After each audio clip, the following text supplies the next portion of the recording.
साधु संग करते हुए भी यदि प्रेम प्रकाशित नहीं हो रहा तो ये कुछ बाधाएं इसमें वर्णन की गई है, ध्यान से सुन लो और इनको कभी करना नहीं, प्रेम गति जरूर जागृत हो जाएगी।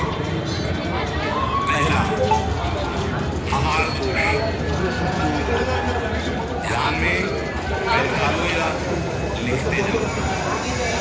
आपको साधु संग मिल गया है, नवधा भक्ति कर रहे हैं, लेकिन प्रेम नहीं प्रकट हो रहा है। जैसे आप सत्संग कर रहे हैं, नाम कीर्तन कर रहे हैं, प्रेम नहीं प्रकाशित हो रहा है, तो इन दोषों को देख लो आपके अंदर है क्या। पहला है आहार दोष। आहार दोष बुरी कमाई से जो अन्न आता है बुद्धि को भ्रष्ट कर देता है। जब द्रौपदी जी और महाराज युधिष्ठिर भगवान श्री कृष्ण भीष्म पितामह को घेरे हुए प्रश्न उत्तर हो रहे तो बहुत शास्त्र का ज्ञान दे रहे हैं, बहुत हजारों प्रश्नों के उत्तर भीष्म पितामह जी ने दिए। जब धर्म का उपदेश कर रहे थे तो कहा पितामह ये वही बुद्धि है उसी महापुरुष की जो सभा में बैठा था, मुझे वस्त्रहीन किया जा रहा था, मैं चीख चीख के पूछ रही थी क्या ये धर्म है। उस समय ज्ञान का चल गया था जो आप ज्ञान उपदेश कर रहे हो। मुस्कुराए और कहा बेटी अब स्टार्ट करते हैं हम जगदीश जी की ओम जय जगदीश इस समय मैं शुद्ध हूँ, जो कृष्ण करोगे घर में पुत्र होगा, उस समय पापी दुर्योधन का अन्न खाने से मेरी बुद्धि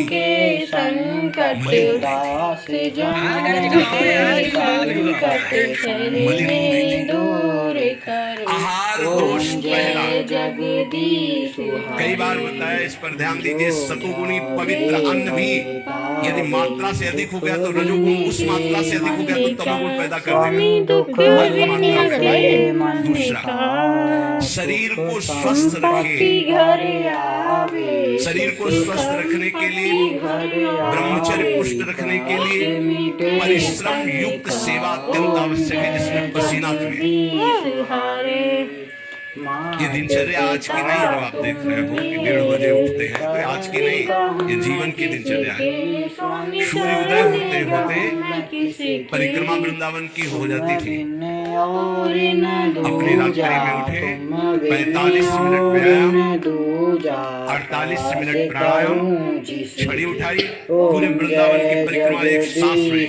इसके बाद आके श्री जी की मंगला, गुरु जी की सेवा में 9 बजे तक, फिर आके श्रृंगार, फिर गुरु जी की 2:30 बजे रोटी मांग करके एक बार 24 घंटे में, वो भी न सब्जी न दाल। ऐसे भगवत मार्ग की निरंतर भगवदाकार वृत्ति प्राप्त की जाती है। अस्वस्थता ये भी बाधक है जब तक वृत्ति भगवदाकार न हो जाए। अगर भगवदाकार वृत्ति है तो कोई फर्क नहीं पड़ेगा। भगवदाकार वृत्ति नहीं है और आपको केवल ऐसी नकली बुक करके अल्ट्रासाउंड ऐसे और आपको बता दिया जाए कि आपकी किडनी थोड़ा दोष युक्त हो रही है, भजन करके दिखा देना, डिप्रेशन में पहुंचने लगोगे। पक्का समझना, शरीर स्वस्थ, चित्त वृत्ति प्रभु में लगा लोगे। शरीर अस्वस्थ है और चित्त वृत्ति भगवदाकार नहीं हुई तो इसी में कराओगे, पक्की बात समझ लो। तो एक बार चित्त वृत्ति लग गई तो 2 किडनी की क्या बात, अगर 10-20 होती है सब फेल हो जाती तो भी कोई फर्क नहीं पड़ता। पक्का मान लीजिए, पक्का मान लीजिए। इसीलिए संसारी पुरुषों को विश्वास नहीं होता कि क्या ऐसा भी हो सकता है, क्या ऐसा होता है। कर्तुम अकर्तुम अन्यथा कर्तुम सर्व समर्था सा ईश्वर। अभी क्या समझे, अस्वस्थता से बचिए।